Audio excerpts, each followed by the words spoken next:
Check podcasts. The Bread and Butter Collective is a collection of hospitality professionals working together to help strengthen our industry to build strong culture, community, and sustainability. I'm Calen McNeil. And I'm Sam Jones. And this is the Bread and Butter Podcast.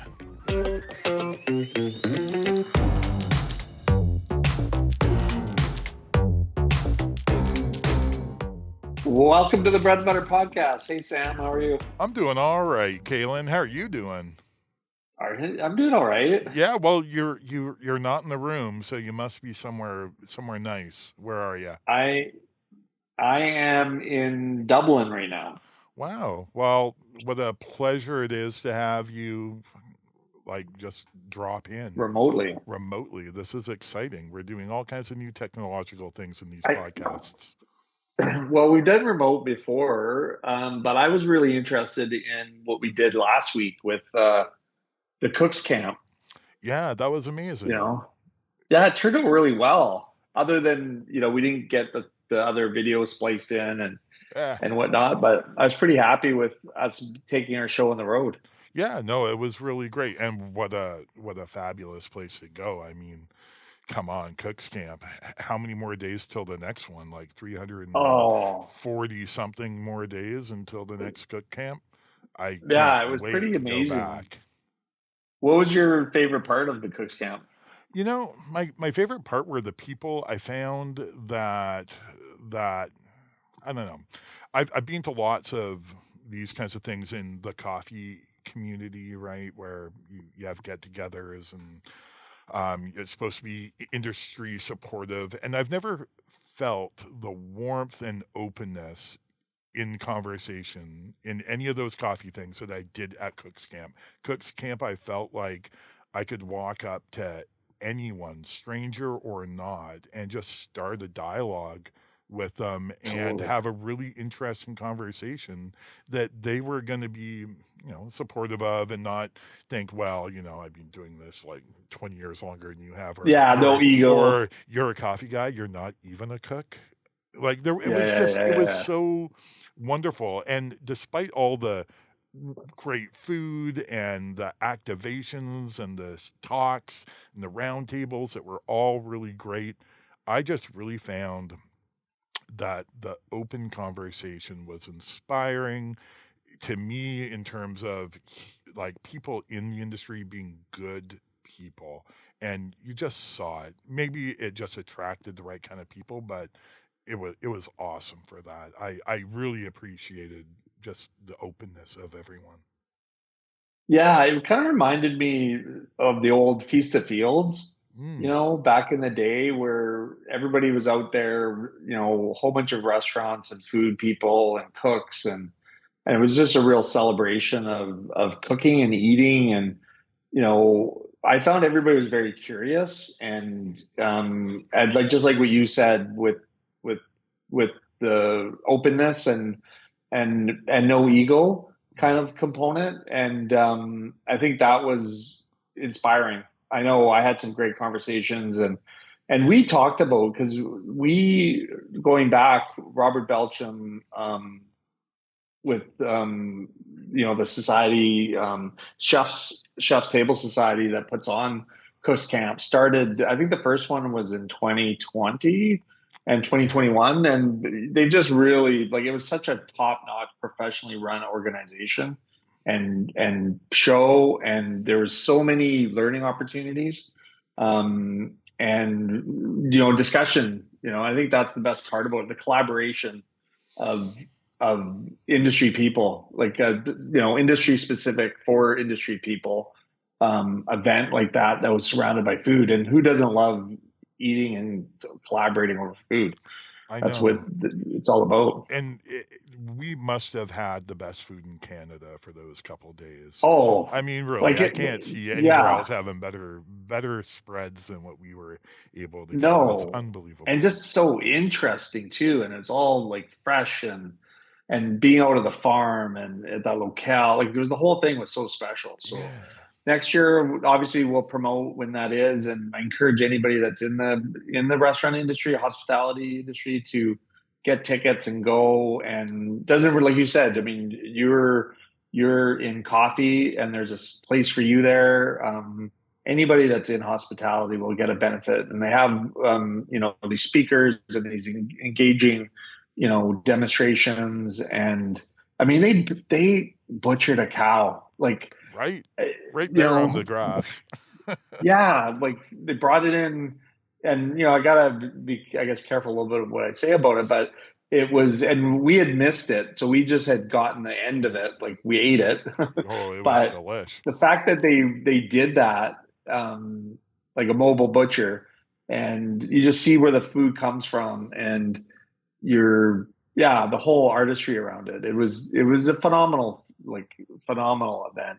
I really And I loved. think, Oh, sorry. Go ahead. no, go ahead, go ahead. I was just going to add to the cow butchery by saying how wonderful it was to see the tuna butchery activation. They had Yes. 3 tunas, not the biggest tunas you ever seen, but they were bluefin tunas that you just don't see here to begin with because they don't Yeah. grow here. And to watch these guys butcher them and treat them so well and just not waste an ounce of flesh off those things. It was amazing. And then, of course, to be able to eat fresh bluefin tuna, like, I don't know, like 10, 12 different ways Oh, within this is hours of it incredible. being butchered, it was amazing. I got some great bloody pictures of of tuna. I went to town taking pictures of that. That was unreal. Yeah, there was I really liked I can't remember the guy's name off the top of my head right now, but he's involved with Ocean Wise, and he Mm. was so informative about what it took to bring back stock, what's happening with bluefin tuna, where it comes from. I mean, they come all the way from Japan, Yeah, I guess that's the and only how they're place they're moving up born, the right? coast. Yeah, Yeah, and they're coming up the coast because you get them in California, off the coast of California, and now they're seeing them up in the Pacific Northwest too, due to climate change, which is right. interesting because it just changes the dynamic nature of the fishery, and where you're going to get it, and how you can get it, and also how expensive it is to get. Right. Um, and again, I mean, if we're able to catch them, in the next 5 years off of our BC coast, lucky us. Lucky us. I Well, mean, I heard that the first bluefin tuna caught this year because it's a very seasonal hunting season.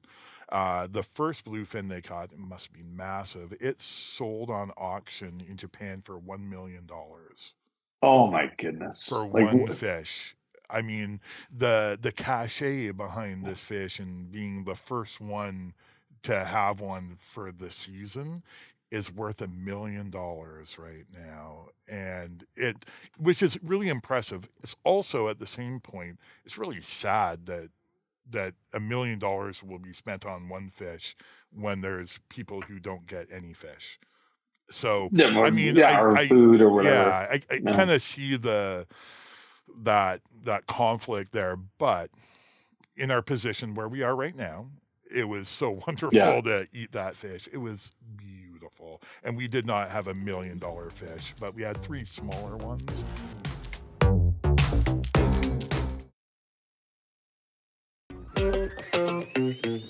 And it's also, is it true that they're only born in Japan, they swim from Japan to Hawaii to California and back every year, right? Is that the route they Yeah, yeah, take? yeah. I And mean, I now, don't know what how old they go, like how, but yeah, they start in Japan, and then they go travel, and they're fast. oh, They they're do this bullets. over, the season, which, is a matter of months, right? So I think that Yeah. is pretty interesting. The whole thing is interesting. Yeah, it But was I mean, it amazing. kind of like speaks to me about, you know, the sort of energy that's in the industry right now. Like it felt like I said, it brought me back to Feast of Fields that used to happen on the island years ago. Mm. And just the energy around the hospitality, and the reality of what we're trying to do is just make it a career again, and bring pride back, and explain to, diners and customers, what goes into what we do. And, how much of a struggle it is, but also how interesting it is. And there's so many different layers of our industry and, the different, level of professionals from the butchers, the fishery to the hunters, to the butchers, to the farmers, to the culinary, experts who do amazing things and bring out all these flavors and, unique, aspects of where we live, because there's such a diversity in our food. And, because, we have fisheries, we have farming, we have all these things that just make it incredible. Like, what a incredible, place where we live. And I don't know that, the lay people are, unless you're in the industry or a fan of it or a foodie, you may not realize how lucky we are.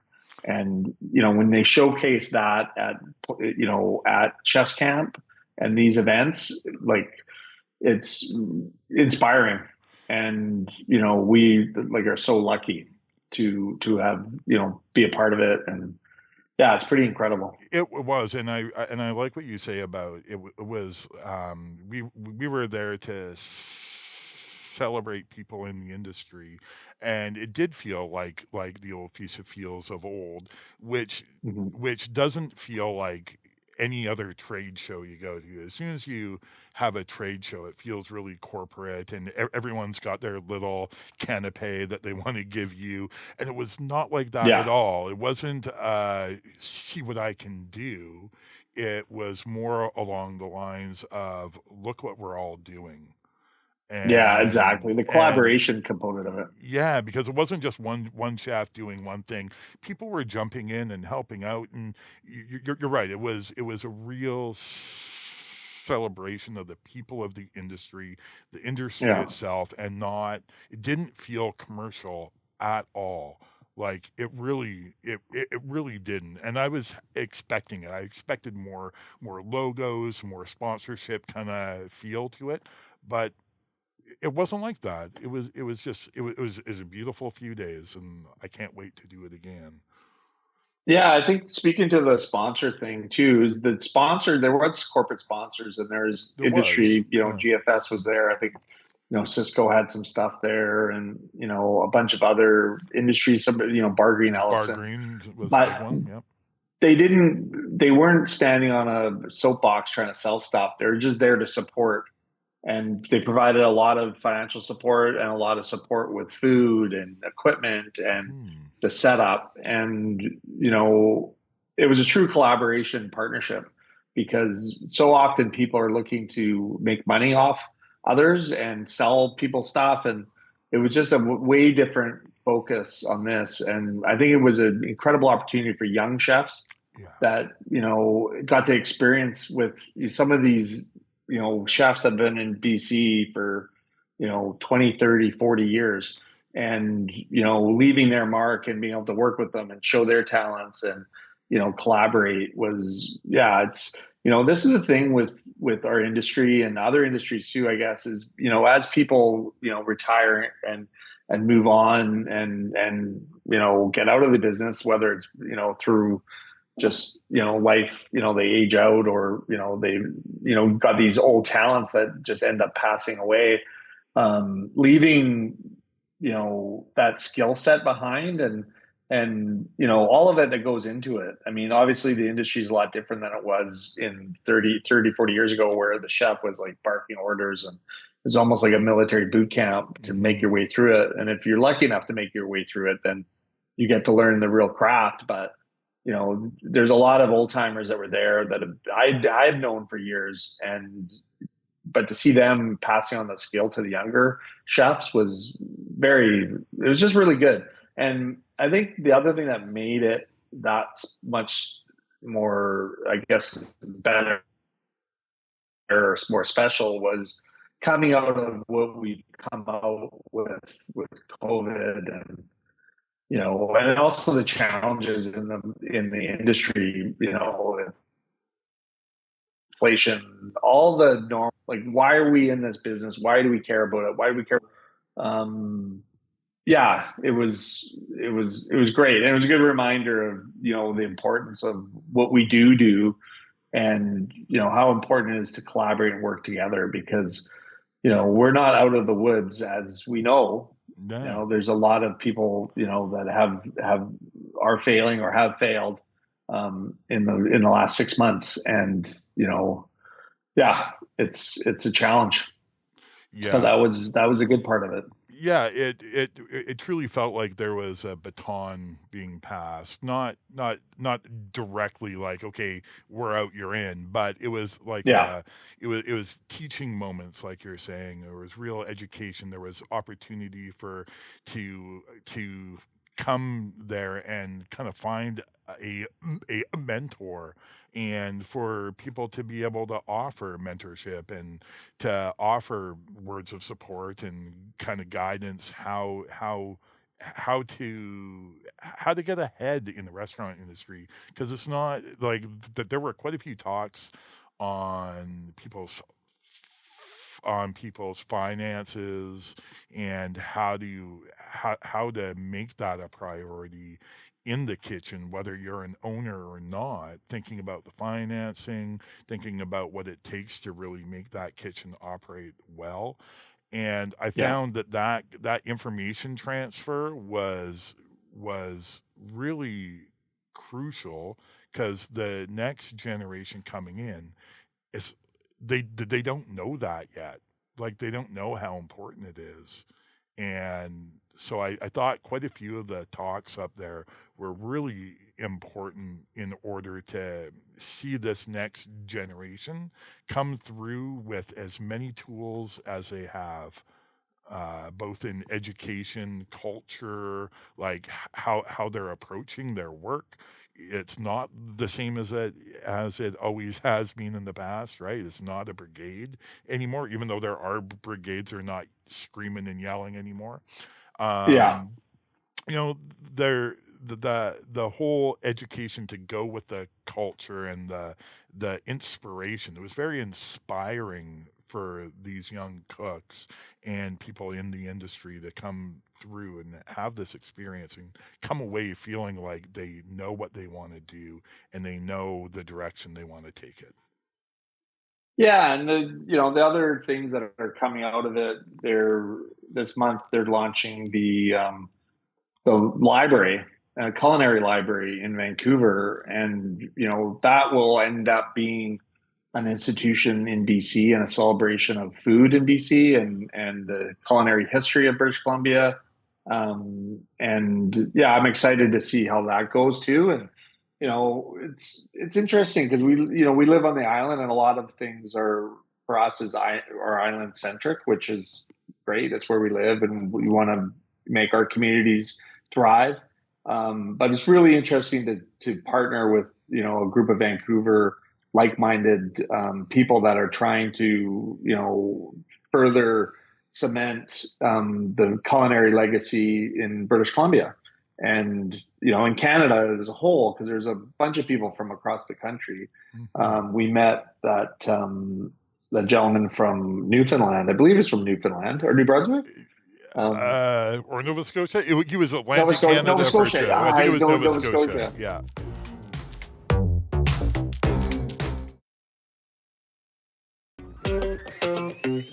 Yeah, and he was a farmer, a pig farmer, Yeah.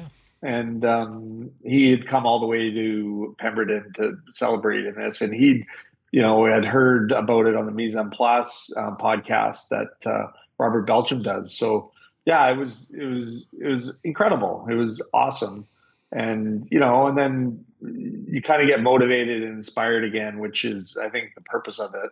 So for me, and I was involved in a panel on the financial literacy side of it, Hmm. which it's good because it reminds yourself that you need to keep the basics and the business component of what you're doing solid. You need to be doing the business planning, you need to be doing the cash flowing, you need to be doing the projections, and you need to figure out what your business is going to look like now, 6 months from now, a year, 2 years from now.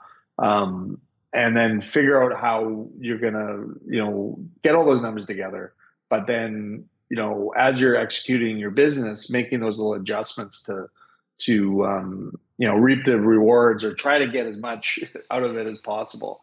But it's nothing better than the teacher and the student kind of analogy, where a lot of the times the students will outpace the teachers, but talking about it reminds you of what you need to do in your own business to just keep it, the wheels on. And I know there's many people in our collective that have been struggling, and financially, labor wise. There's this movement, anti-immigration movement, which is, I think, fairly short-sighted, and is impacting our business in a big way, because we're looking to hire managers now, and the resume pool, domestic resume pool is it's not there. There just isn't, qualified, applicants. Okay, so it's not the number of applicants, but it's the qualifications that you're getting aren't matching what you're looking for. Not unless they're from out of country. Is that what you're saying? There is. Well, that's the issue is there is out of country applicants, but that opens up another whole issue, because the federal government, in their infinite wisdom, are changing the rules for these poor folks partway through. So there's a lot of uncertainty of whether or not you can even, hire somebody, or it's worth the risk of hiring somebody that is on an LMI program, the labor market immigration assessment, I think it's called, Okay. which is basically how there's several paths to get Canadian citizenship. And there's work visas, or there's school visas, and then there's LMIA applications, which, if there isn't a qualified Canadian, then you can hire someone, from a different country. But it's expensive for the person, because a lot of times they need a lawyer to navigate it. And there's some predatory, practices in that, where people, the new Canadians aren't getting the right representation. And then you could have the employee. We have, I want to say probably 15 out of our, probably 15% of our employees are on, an LMIA program. And, the government is just changing the rules, like I mentioned, but they also, get work permits that expire before they get confirmation of their extension. So a lot of the times they're waiting, the way the process works, I believe it's a couple of years working, and then you can apply for your permanent residency. But their work permit will expire before the PR comes. Right. So they all of a sudden can't work. So, Means they've they worked can't in get these their management PR. positions. Well, they can't get their PR. Everything's frozen. Right. So they basically have to get their work permit, but there's been these long delays in getting their work permit. So they literally have to stop working. And we've got one employee right now who husband is on a student visa, and his student visa, or his student permit, didn't come in time for him to, like, it got canceled like 90% of the way through a course. So he couldn't finish the course because he didn't have a visa.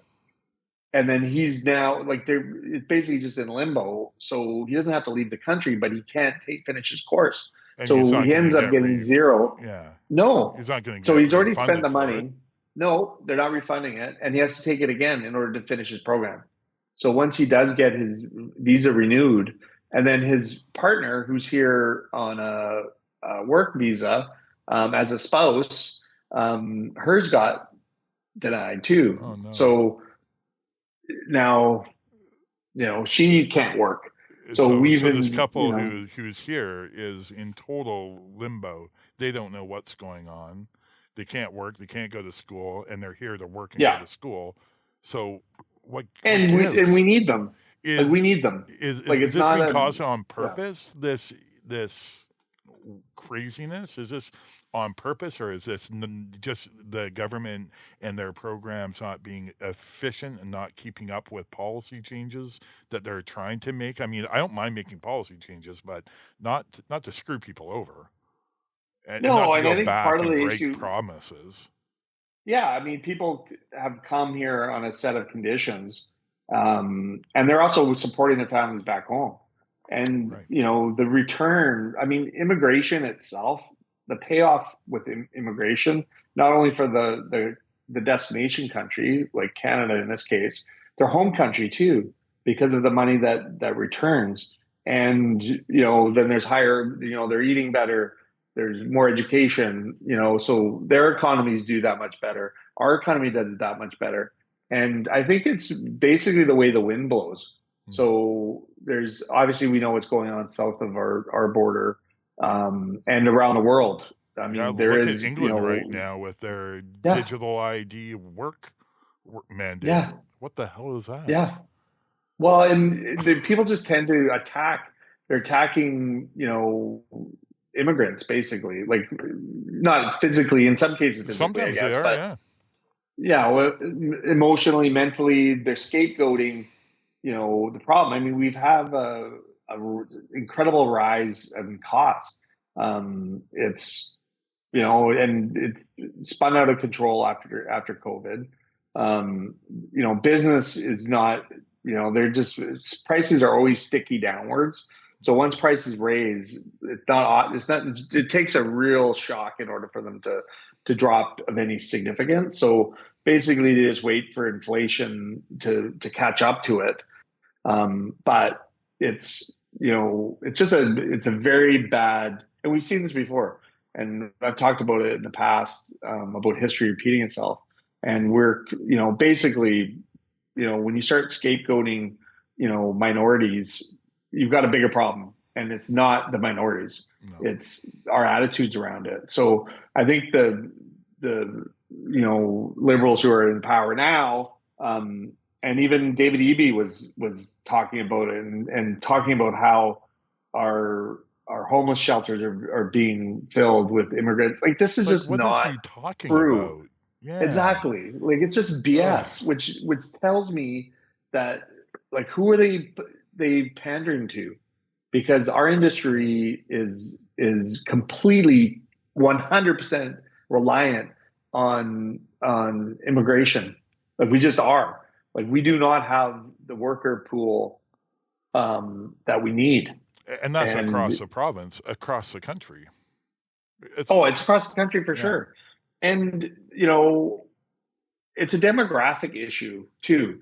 So we're in this pool where we have this huge population of baby boomers that are in their 60s, 70s, and 80s now. And they had a bunch of kids, and that's kind of us. So there's these cohorts of people that are working through the system, and the kids that would be in filling the workforce now, which would be 18 to 30-year-olds, I'm assuming, they aren't that desperate for work. Their parents have more money because they're inheriting money from their parents. So that worker force isn't there, and they're doing other things. They're having work-life balance, and they're being Instagram influencers or whatever, and Yeah. or just getting education or traveling or living their best life, which is fine. But then there's a big gap where nobody had babies, so there's a reduced population. And I think as we flow through this, I think the entire globe is in this situation. And then we have government policy that impacts immigration and these quotas. And there's a balance, obviously, because we have a housing, we have an affordability problem. I think we have enough houses actually, but we don't have affordable housing. No. And the Canadian government abandoned their world-renowned affordable government housing program that ended in the 80s. But through the 50s, 60s, 70s, it housed people. I was certainly a product of that. I Me remember too. living in government housing for sure. Me too. It's what my parents As a could kid. afford, right? And Yeah, it and was this totally is good. It was adequate yeah. and fine. but now you have all this right wing and this whole gaslighting and this anti woke and all this BS, right? Where you really just need people to treat people fairly and be welcoming and learn about them, and they have so much value to bring to our communities and for our industry. We're done, like in the farming industry. There's such as our industry, but it's the one that we're in, so Yeah. I'm most concerned about it. But when I can't find a qualified person to manage or to run my businesses, we're done. Like if they end the LMI program, like I don't know what's going to happen, because there's probably another decade. Like I think people that are being born now up until, I guess the lead cohort for me would be 15-year-olds now. Right. They've got an incredible work ethic. Yeah. I agree. They remind me of myself maybe when I was younger. And that's inspiring because, so maybe we got 5 to 10 years before, there's enough people in that group that can start filling the workforce. But then we're going to be losing more people. Yeah, you can hire a 14-year-old with parental consent for sure. And I highly recommend it. The younger the better, for not because their little fingers can do more nimble work, but that's not We're not it at all. advocating child labor. No, we're advocating hiring people who have a work ethic, who want to work, who are interested in what they're doing, who don't feel just apathetic and they're just allowing life to happen to them. They're actually going out and doing something.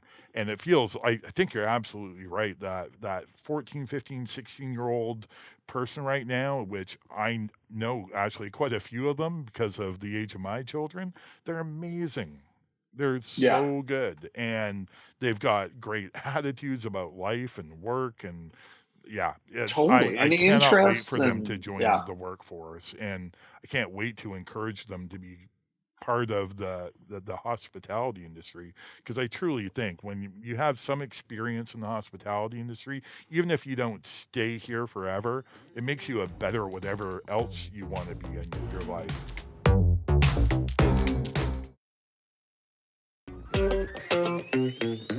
It's like Buddhism. I think I've said this before. Yeah, Hospitality is like Buddhism. You don't just practice Buddhism to become a better Buddhist. You practice it to become a better whatever else it is that you are in your life. And that's the same thing with hospitality.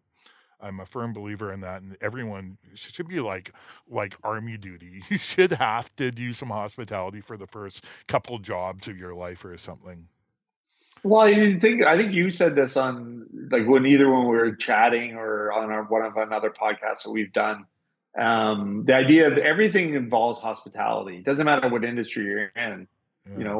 Providing good customer service, or being attentive to your coworkers, or attention to detail on the products you're producing or serving or whatever you're doing. Hospitality is such a big, salesmanship is also hospitality. Yeah. And there's so many different applications. And I remember going back in the day growing up, some of the best training were people that worked at McDonald's, and that's where a lot of people got their start. And it saddens me that such an important part of our life, sustaining food, and it's kind of looked as an afterthought to people, where they don't actually prioritize it. They don't prioritize eating healthy. They don't prioritize eating real food. They don't prioritize, those family meals, and where the conversation and the breaking bread and the learning about each other's day, everybody's on their phone, and, they're being spoon fed, these thoughts, rather than, getting to learn about one another, and share ideas and thoughts and food. And that's, it would sadden me. It saddens me when I see these things that kind of chip away at it, and and also knee-jerk reaction. And I guess this is what it gets back to for me, is just the government's knee-jerk reaction of, oh, and maybe we did, like, I don't know, maybe we did let too many people in. But if you look at, our immigration targets, maybe it's a couple 100,000 people a year. We're also not producing a lot of children either. So, I mean, there's that we got to maintain our population levels, and then the value that people from other countries and cultures bring in, and to lose that as a society, I think it's heartbreaking. But even to have It that is attitude, heartbreaking. like the anti-immigrant attitude, it's never goes well. And you got to ask yourself why. Why are we so afraid? Like, what are we afraid of? And what are we really doing? And elections are in 4-year cycles. Nothing gets done in 4 years. Right. Nothing. Right. You can't even 2 or 3 years. You could start building a track record, but you don't actually look at numbers. You got to look over 10 years to actually see patterns and see what actually works. And I think there's enough data that's out there that shows, like school lunches and eating real food and not eating processed food, and, allowing immigration and diverse cultures and diverse people make a better product. It makes a better country. It makes a better community. It's a lot more interesting.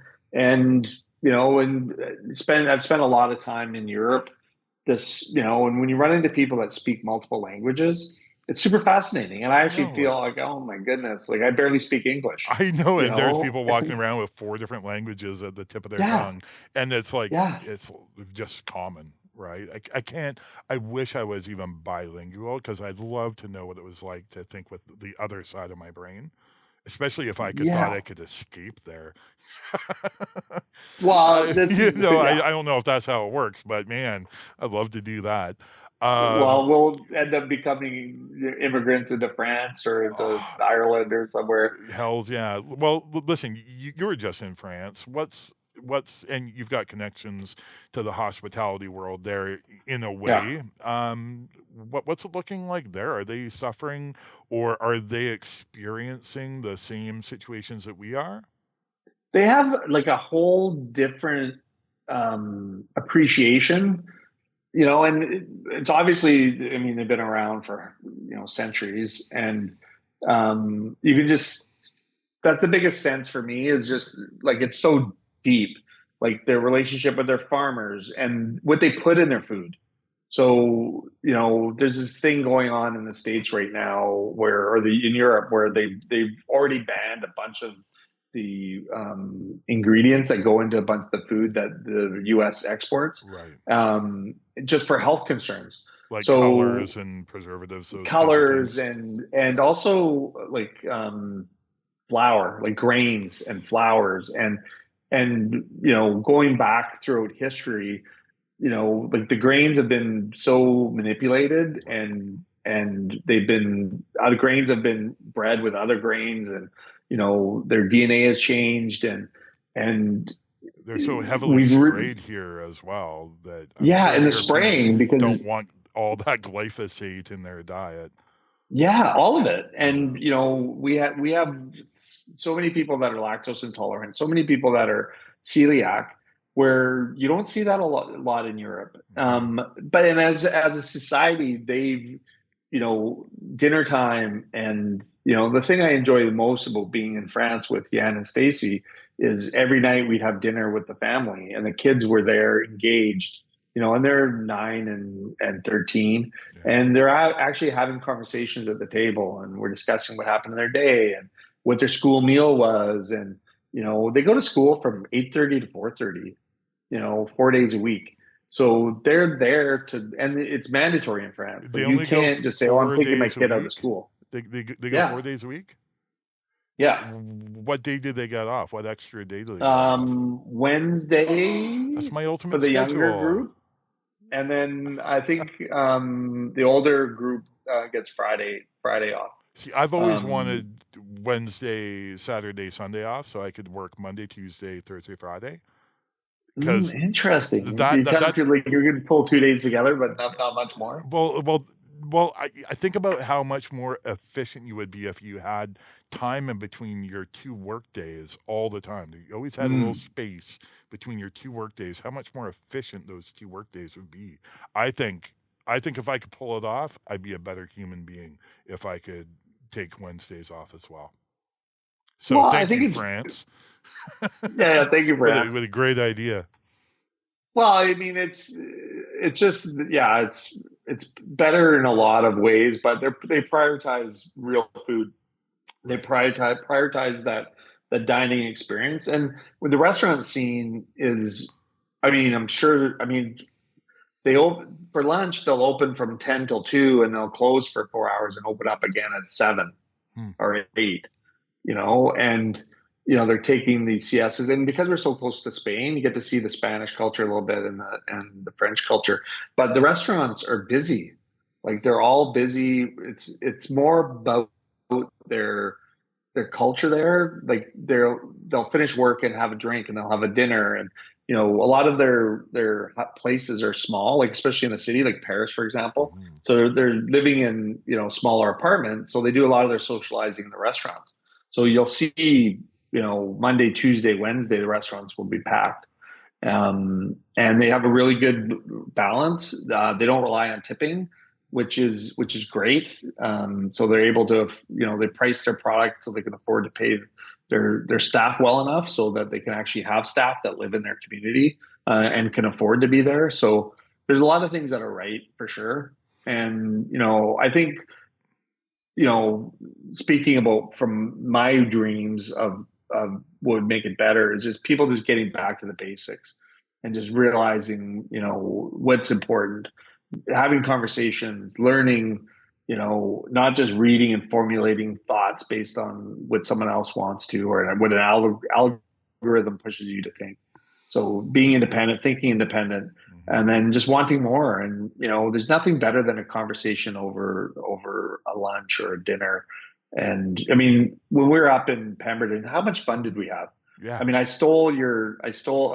lost your mug. Did you Oh, get the mug back? no, they couldn't Oh, find dude. it. So whoever was in room Two, two oh three, six four. 234 at the Pemberton Lodge, right after Calen, when you found a little cup, a little coffee mug with a blueprint on it saying "Puff Coffee," please return to me.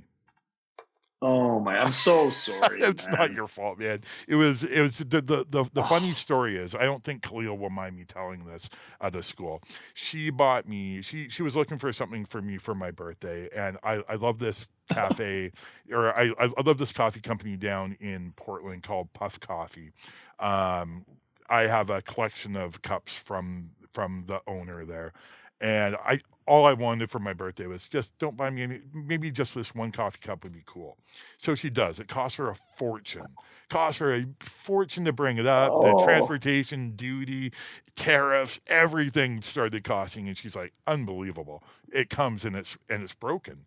So I send it back, oh, or I don't send it back. I just contact them. They send me a new one. Still have to pay all the tariffs. Still have to pay all the duties. Still have to yeah. pay for the. They actually didn't charge for the cup, but you had to pay for all this other stuff. So now the price is like even more expensive for this cup. So I'm thinking, man, I love this cup so much. I'm only going to take it to work. And I considered, having coffee with you at a hotel in the morning. That's work, not a chore, but we're doing No, work, right? no, but yeah. Yeah. And so I'm like, I'll Oh bring this no. nice kit of coffee gear. And I didn't really explain it to you. I should have told you the story beforehand, and then it would have stuck out. Oh, dude, I went like like it kind of. So we have coffee in the morning, and then you bring the stuff down, and we have coffee, and Nice you don't French say anything press, about and the yeah, mugs. Yeah, fresh price. It's beautiful. It was awesome. And then the coffee mug stays there, and you go back, and then you come down the next day, and I'm just thinking to myself that you just grabbed a coffee mug from your room, and it's really stupid on my part. I should have actually, because you had the whole setup, you had the whole thing, but we didn't talk about the story. If you talked to me about the story, I should and then have I just told leave it in you. the room. I know, but you know But you know what? what? Like, I think it's a big fail by Pemberton Lodge, even though they were great. I They don't were want right, to and slam them probably too hard, the but person who got there last, or right after us, probably just put it in their bag. It's a nice mug. I I get it is. But I mean, I called them that after, like when I left you, yeah. I called them right away, and the guy said, "Well, I'll get back to you. I'm going to go up to the room or whatever." And I just think, I just think they didn't. understand. Like I communicated with them pretty good about how important it was. And it really surprised me that they didn't just find it. Like who was in there? I Like know, right? it Anyway, just didn't make sense. I So can't tell I'm Khalil yet. I haven't told her no, yet. don't. Oh my God, she's gonna hate me. No, I wouldn't tell her that you lost. I'll tell her that I broke it Bro, or do something. no. I'll lie. I'll come up with this tremendous lie to cover Listen, my ass. I'm gonna work on a way. I'm gonna work on a way to make it up to you. It's embarrassing. Well, you know what? I told my wife, and she just is like, she's just so disappointed in me. You coming home safely will make it up to me. How about that? Yeah, okay. How about I'm you gonna come home safely. after this trip? And We'll do next week. We'll be doing remotely because I'll be in Calgary. But oh my God, really? And we'll have a we're gonna like I get home. I come home on Friday. I'm stopping off in Calgary for a week. Okay. And then for friends or family or business? Business. I like how you said that. Fair enough. Yeah. We'll leave it at Business. That. Is it busyness or is it later. business? Busyness. Nice. I'll text it you later. Awesome. And then we'll be bringing on some guests coming up as well. So we got Paul fun. coming next week. Did he say he was going to do next week? No, Paul Stewart's going to be the week after, so Okay. we'll be live. That's on the 15th. And you're going to be back for that one, right? I'll be back for that one, yeah. Next week will be the last one that I do remotely. And we'll have a guest for that one. It's going to be a surprise. A surprise.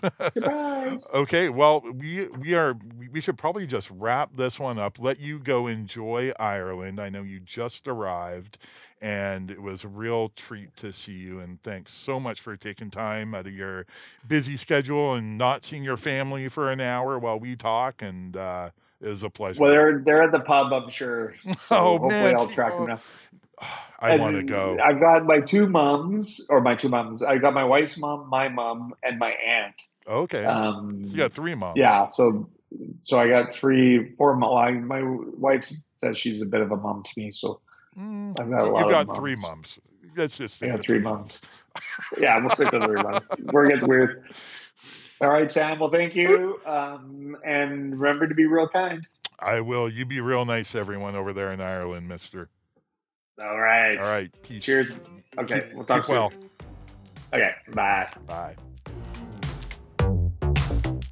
Bread and Butter Collective's membership includes the following local businesses: 2% Jazz, Bunny's Kitchen, Buzz Coffee House, Eagle-Ite, Big Wheel Burger, Blue Mountain Solutions, Bodega Tapas Wine Bar, Eva Schnitzel House, Farmsgate Foods and Catering, Victoria Chocolate and Company, Drum Roaster Coffee, Habit Coffee, Foo Asian Street Food, the Culinary Arts Program at Camosun, Cafe Fantastico, Fall Epi, Harold Street Brewworks, Hey Happy, House of Botang, Nikkei Ramen Ya, Jenny Marie's Cracker Company, La Pasta, La Rue Patisserie, Mocha House, Part and Parcel, Poco a Pinto Bar, Pizzeria Prima Strada, Keating Pizza, Roast, Table 9 Consulting, Sherwood Cafe and Bar, Sweets by Selena, The Collective Wine Bar and Kitchen, The Drake, Tapa Bar, The Nimble Bar Company,